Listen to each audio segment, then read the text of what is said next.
Hi to everyone, this is Kasspav. Today I'm gonna review a recorded session that I did a couple days ago. Basically, I'm gonna do my best because I haven't found a way to pause the video while recording it. But the more I do these videos, the better I'll become. Basically like playing poker. Right now, I'm the fish of vlogging. Yep. Anyways, today is October 6th, and the offer that I have for PKC is I'm planning going to Daytona October 26th to play the Heartland Poker Tour.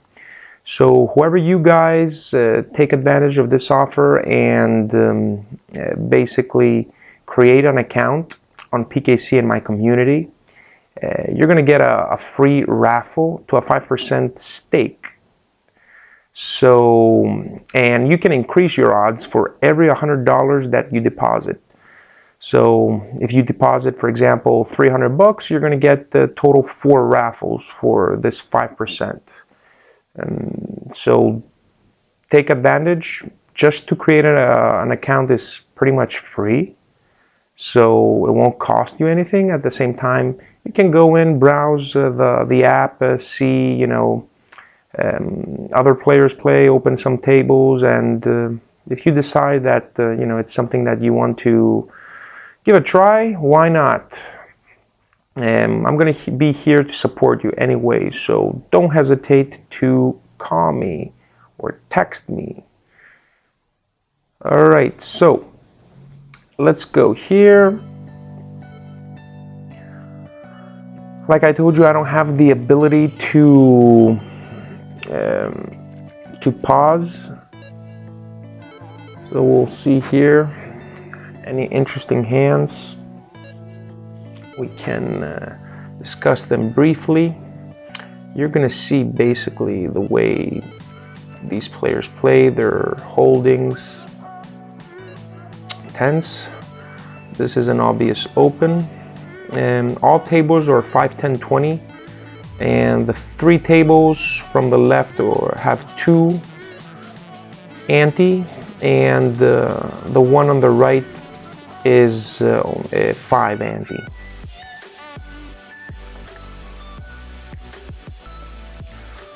No action with our 10s.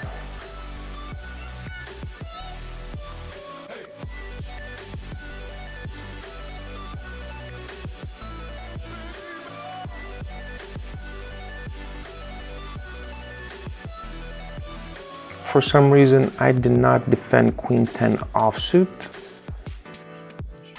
Probably because I was basically looking at if I had set up the recording correctly, something to that extent. I have found that if I'm focused 100% on the 4 tables, it's pretty easy.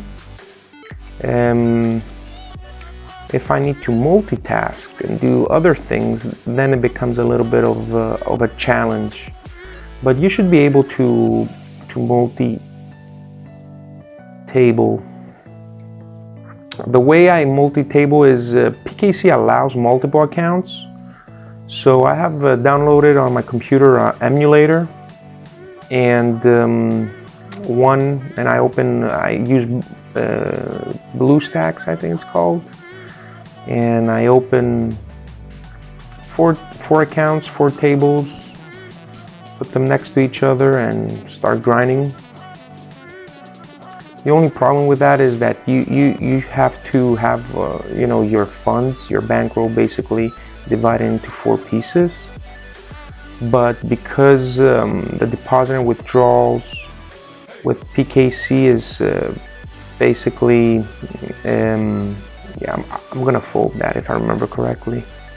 With 1 call behind us, I think I folded that.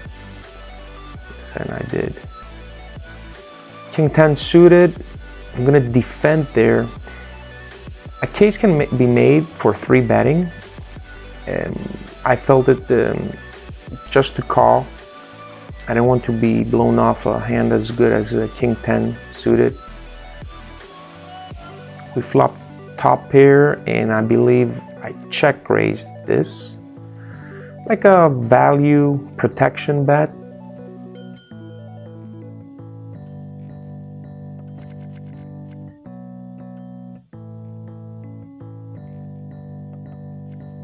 He calls, which we are not excited about it.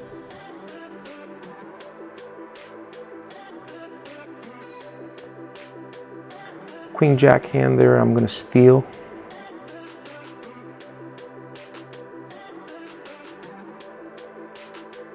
He checked to us on the Jack, so now I feel a little bit better with my hand, and that was good. He had a second pair there. He called our check raise on the flop. Interesting.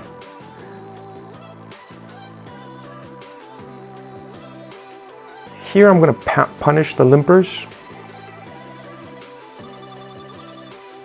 Standard C bet, short stack. We're not going anywhere. Decides to call, which is surprising, you know, but anyways, we're going to put him all in.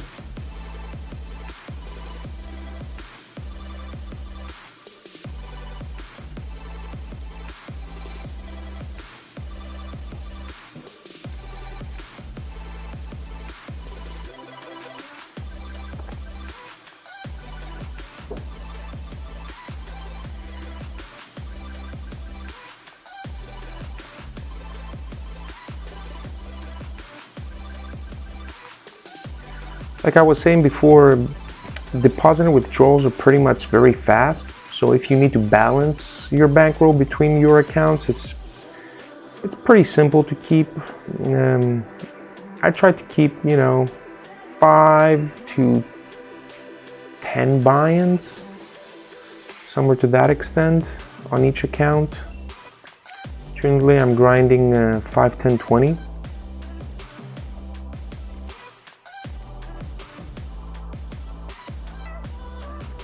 As a reminder, 7-1 is about $1, so you can make the conversions pretty easy.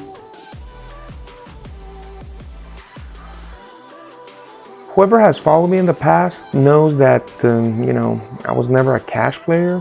I remember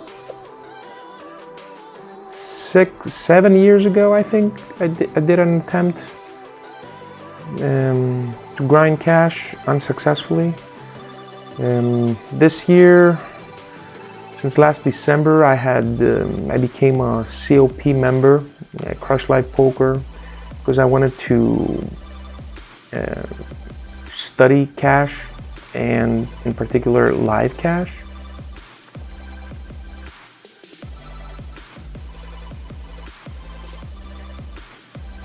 And then the Bart Hansen started promoting PKC, and I gave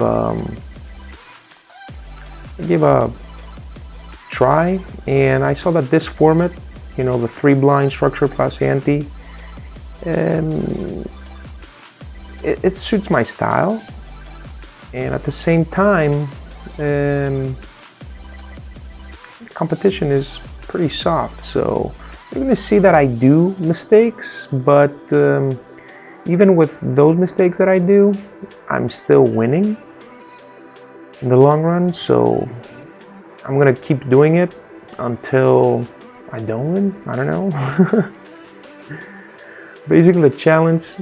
Okay, here it does hit his range, so I'm gonna check and see what develops. Maybe he stabs, which he does. I don't think we're going anywhere. We also have the gut shot.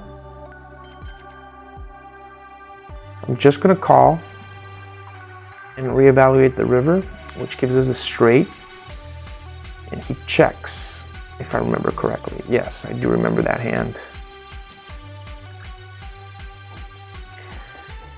And I was contemplating, should I value bet, should I not value bet? I said there are too many 2-pair combinations that he might, you know, do as a hero call, so I bet for value.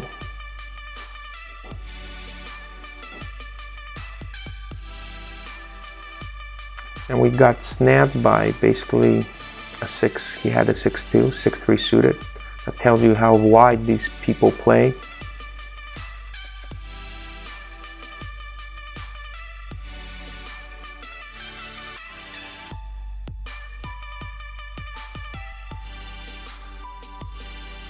I'm gonna raise 7s. It's better to be the pre-flop aggressor in those spots because you can basically c-bet and take it down. So here I can very easily represent an ace. Not that we need it, but you know, just in case he has a hand like 8s, which I don't think he would fold, but again.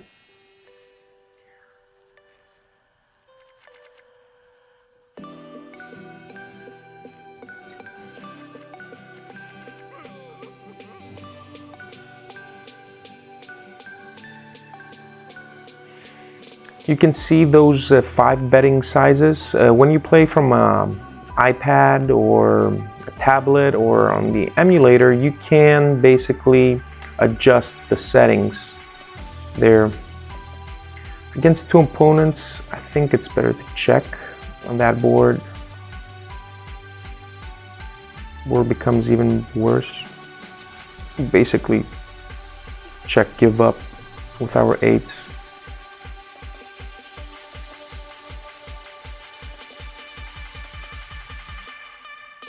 No, there's no way we can win that pot.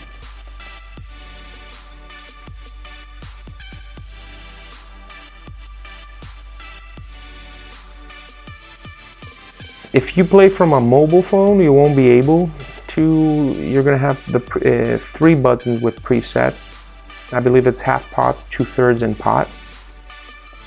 Here I have played with the settings like a 40%. 55%, 70-ish percent pot and 1.2 pot. You're gonna see in this session I overbet pot in a couple spots.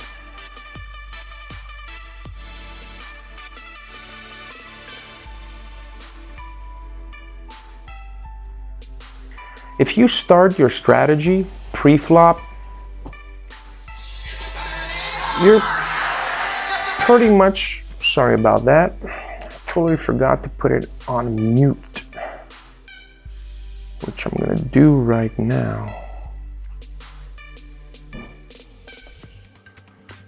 Right.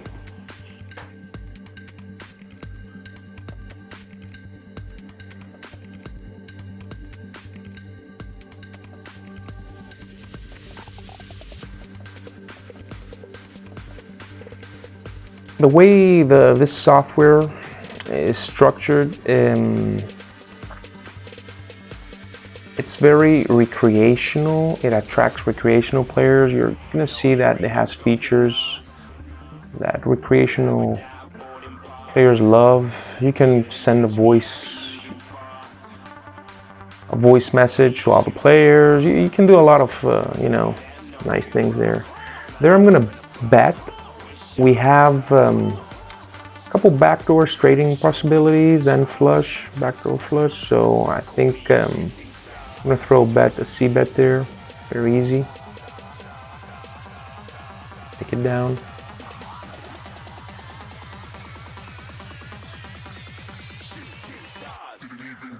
Queen Jack, I'm gonna raise it there. 1 limper, trying to isolate that player.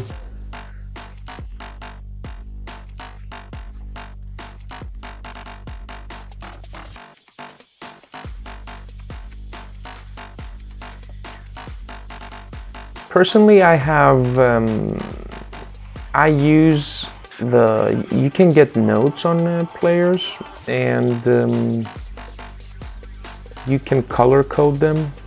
The way I color code the players are, if somebody has like a VPIP, if you click on any player, you're gonna see there his VPIP, his win rate. So one category is my red category, which is basically like a tight player. You know, most of the times they are aggressive, and they usually have, you know, a VPIP of under 27 and a win rate over 40. I have found that the bigger their win rate, the more aggressive they are. They go after pots more aggressively. Then I have the orange, which is from, I would say, around 29-ish, and their win rate basically is over 40 and over 40. Then I have the purple, which are the loose aggressive guys, and they have a win rate of over 40, so VPIP over 38 and a win rate over 40. Those are my purple. Get 2 calls. I'm just gonna throw a little bet there. See if anybody has a king, but nothing happens. We're gonna open 5-4 suited from cutoff, 5-handed. And then we have the blue. The blue are the more passive players. The passive, they're the ones that, you know, they're gonna have any VPIP, but their win rate is from 36 to 40, 39, somewhere there to that extent, and like a VPIP of 35, for example. So I tag them as passive players. And then you have the green, which are the fish. I mean, you can easily have a fish on all those other categories, but the green are the ones that have win rate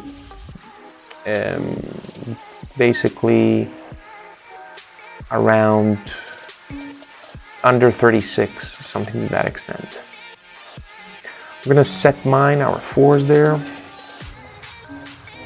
See what happens.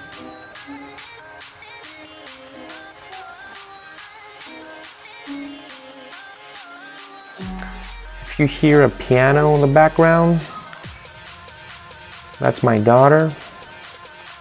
Even though I told her, hey, daddy's gonna do a recording. I heard music earlier, I heard her screaming, but you know, that's life with kids.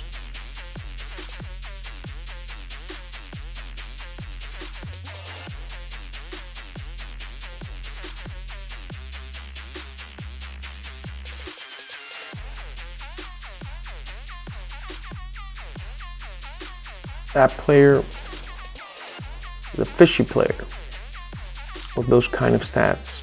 The more you play, the more better sense you get about the stats of a player. I don't think they're very accurate, so, but they're not very off.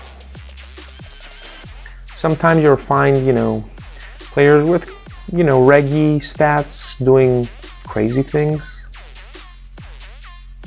But overall, okay, I'm trying to remember, yes. So you went check. So this spot, I think we probably have the best hand. On that, now that the pair is board and there's no way we win, I overbet the pot. Expect him to fold any ace highs that he has. Wanted to be sure that's gonna happen. You know, generally speaking, you know, when you bluff, better empty the gun. So that's why I overbet the pot.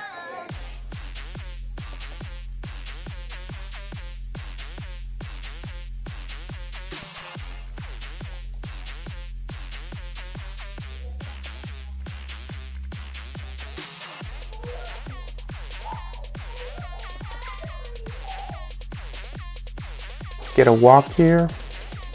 Nice. Oh, I hope I 3-bet there.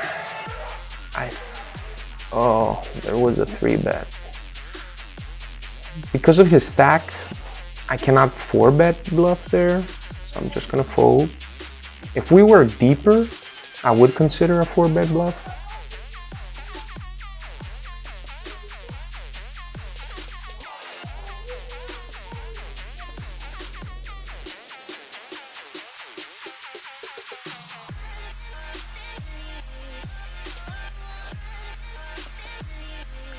Jack 10 suited. Looks really nice when you look at it. As I was saying before, you know, a solid pre-flop strategy is going to be very profitable on PKC. Be careful what you open and positions, the configurations, and then, you know, playing after the flop, post-flop game. Try to do my best. I definitely don't play GTO. But so far it works.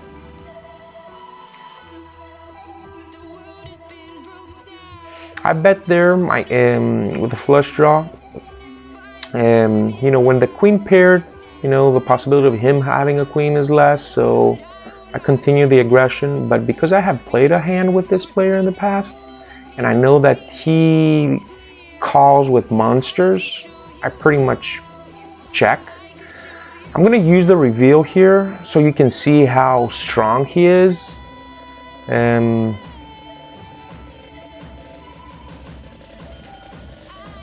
gonna fold it. I'm gonna use the reveal for the stream. I knew that he was strong and he has a full house, so no surprise there.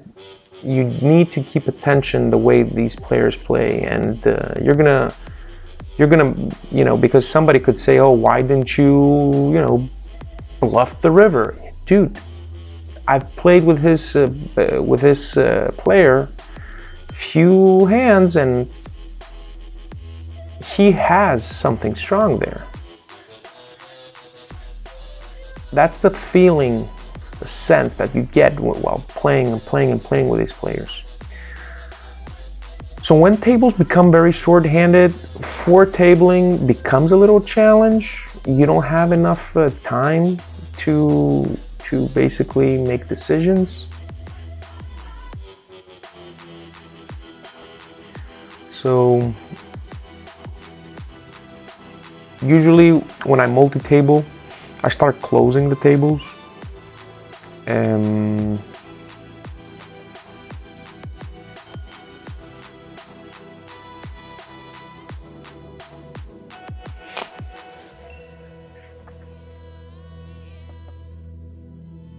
I wanted to have some of these streams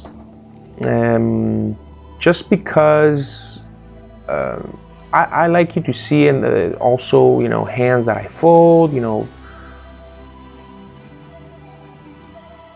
it's not important only the hands that you play or you have big pots. It's also the little small pots that add in time. You know, which boards I decide not to see bet, boards that I do see bet. Everybody focus on big pots, but at the end of the day, the small pots are where your profit is going to come from. That was a really nice flop. Heads up, I'm going to bet there for value, but no action.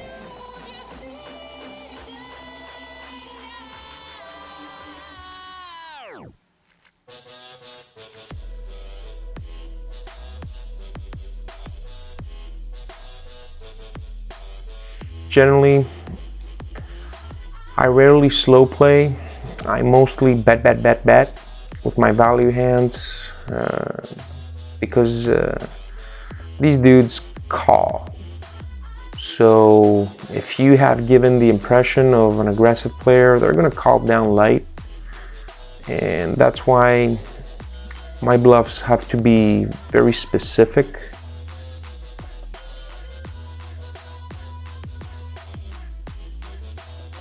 I'm gonna 3-bet suited ace there in this configuration. Take it down. Those are the pots that basically add up, you know, a little bit here, a little bit there, you know, 3-bet, and hopefully when you have aces, somebody's gonna decide to play back to you.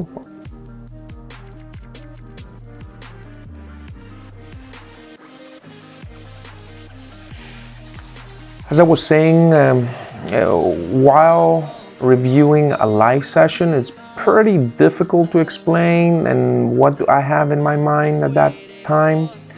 But for that reason, I'm gonna have those videos that I review the highlighted hands and I can speak more about them.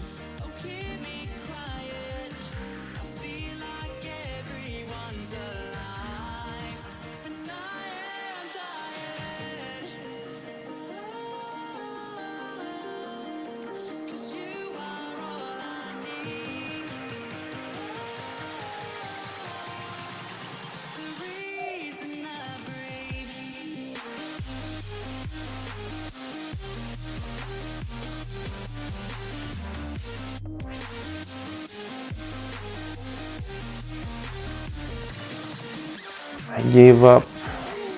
I should have, against two opponents, I don't feel comfortable betting that flop.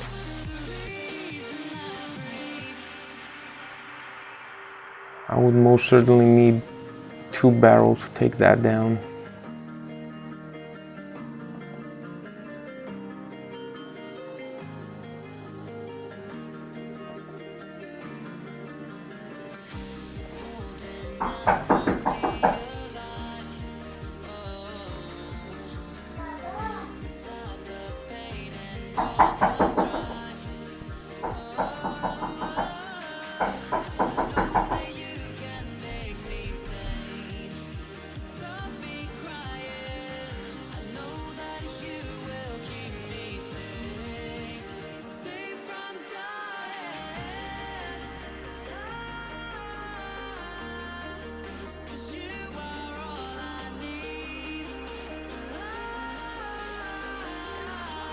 Most of the light value you get on the flop, so I decide to bet the ace-9.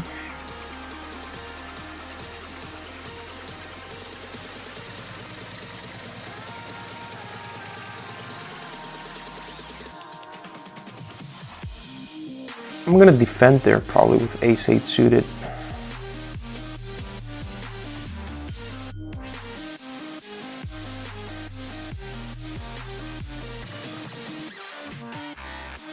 Top 2.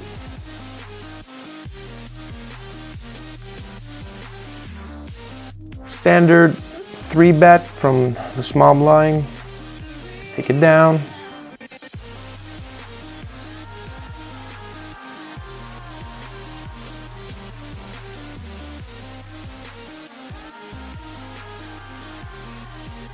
I did lead there. I wasn't very excited about the king. He did raise, so we're gonna check it, see what happens. He decides to put in a bet, but he checks behind. Another 7. Probably here, we're gonna probably bet.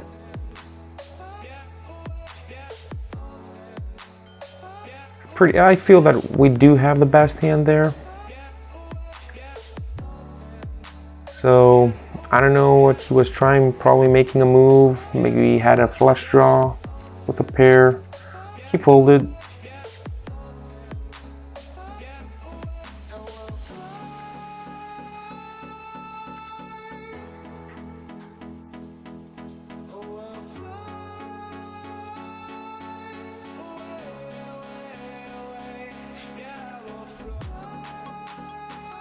Generally speaking, I prefer 3-betting suited hands rather than offsuit hands because they give you more maneuverability after the flop.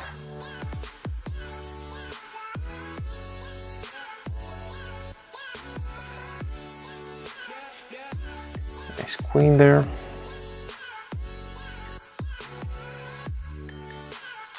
Overbet. You see that that's the way I balance my overbets. Sometimes I balance, I have nothing. Sometimes I have good holding. See here, he's thinking of it. A lot of times, you know, players overthink it. You know, oh, why he decided. I mean, I'm guilty of that. Why did he bet so big if he has it? Keep folded. Too bad.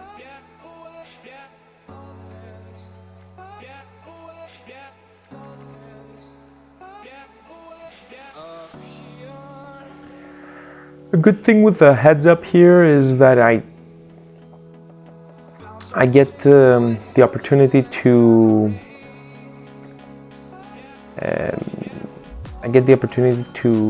train for heads up battles, maybe on a big tournament.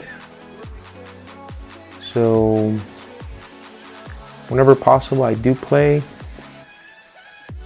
I don't shy away, sit there, play a few hands. I'm not an expert on heads up, but I try, you know, to improve. But usually, you know, I prefer the tables that have at least 5 players. That, and plus the fact that I need to multi-table.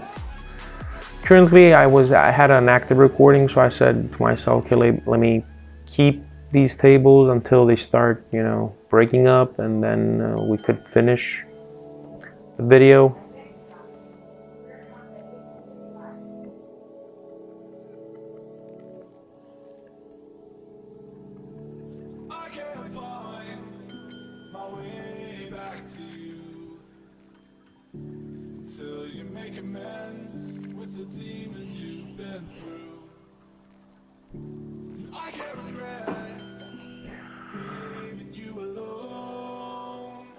We're gonna 3-bet ace-jack offsuit. 3-handed, it's too strong not to.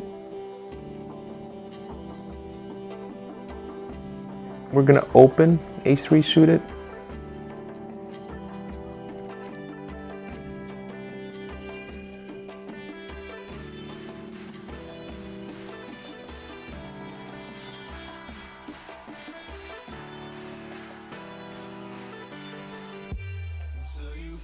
Our only losing table is the blue one.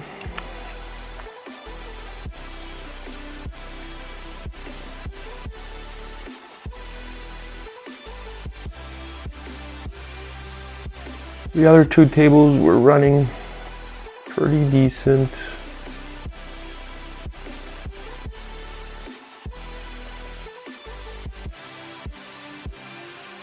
I try every night to put in a session. So in total, 4 to 7 table sessions, something to that extent. We have a 12-hour difference with China, so pretty much I've found that 24 hours a day there's action on tables, which is good.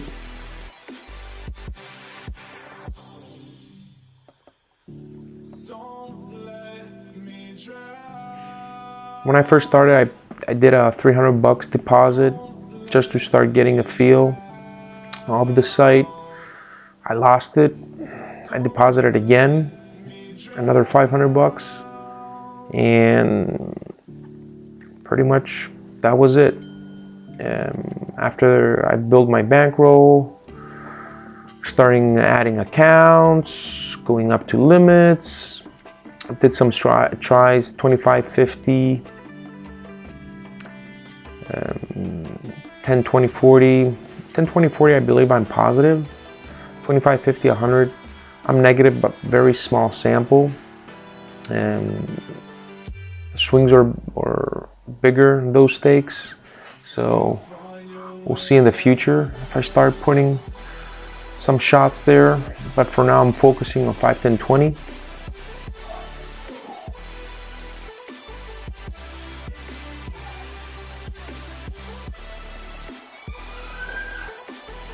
Yep. It's funny when I sit and see some videos from Jonathan Little, and he has 2 kids, as I do. It's funny when he tries to make his videos and he has his son, screaming, coming to him, and pretty hard, having a family and trying to basically create content, but can't blame him.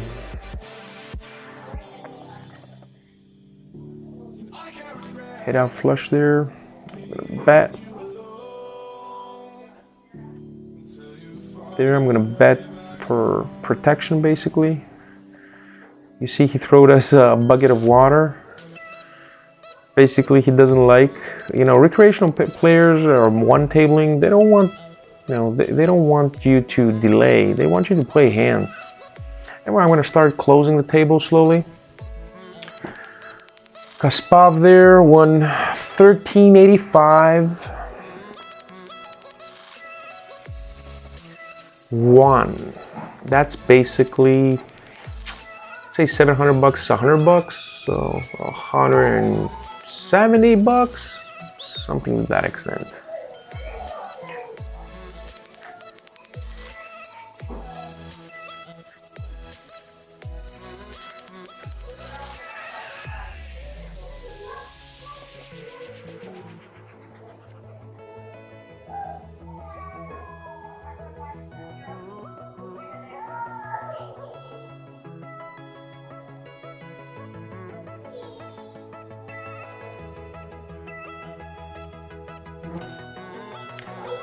I think I'm gonna take a stab.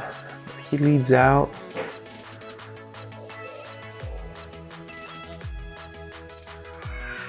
Actually, I don't remember why I did not go after that flop.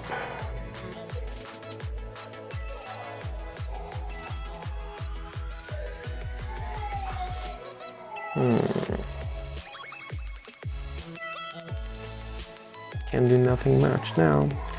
Hit up. Okay, this board I will slow play. I mean, it's very. We have top set on an 8-6-4.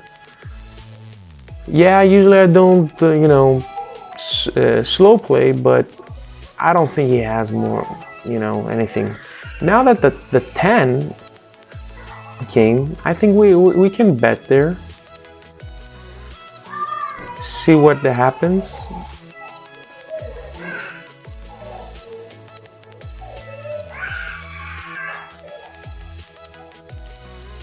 Yep, crisis outside my door. They're not used to me recording. Keep the calmness. But whoever has a 2-3-year-old knows exactly what I'm going through.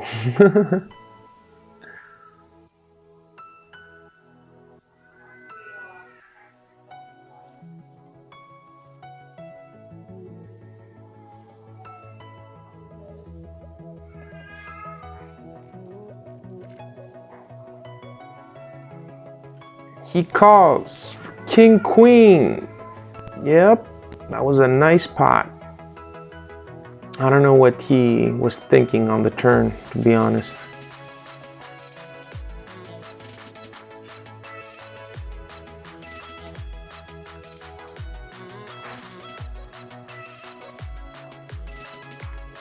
I think I'm gonna end this video. Hopefully you got a feeling, pretty good feeling of the site. I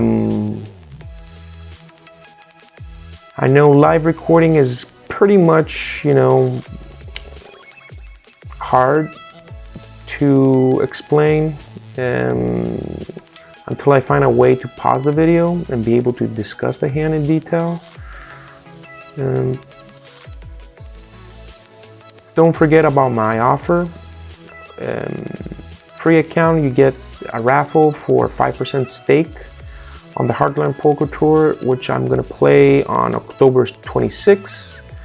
If for whatever reason I don't play that on the next big one, that that is gonna come, but I do feel that probably I'm gonna play that one and increase your odds for an extra $100. I'm gonna have details in the description of this video. Also, like, subscribe, support this effort that I'm doing, especially if you like what you see in content. I promise I'm gonna become better at this. I'm official vlogging, so bear with me, guys. Anyways, see you soon until the next time. To those that wonder how this session went, we went about I would say $800 equivalent, which is 5,000 5,600 watts, something to that extent. It was a good session. Lately I'm having very good run on PKC. Hopefully it's gonna continue. But as my friend Benny says, cash games are just one big session. That's it. No multiple sessions. Anyways, this was Kasspav signing off.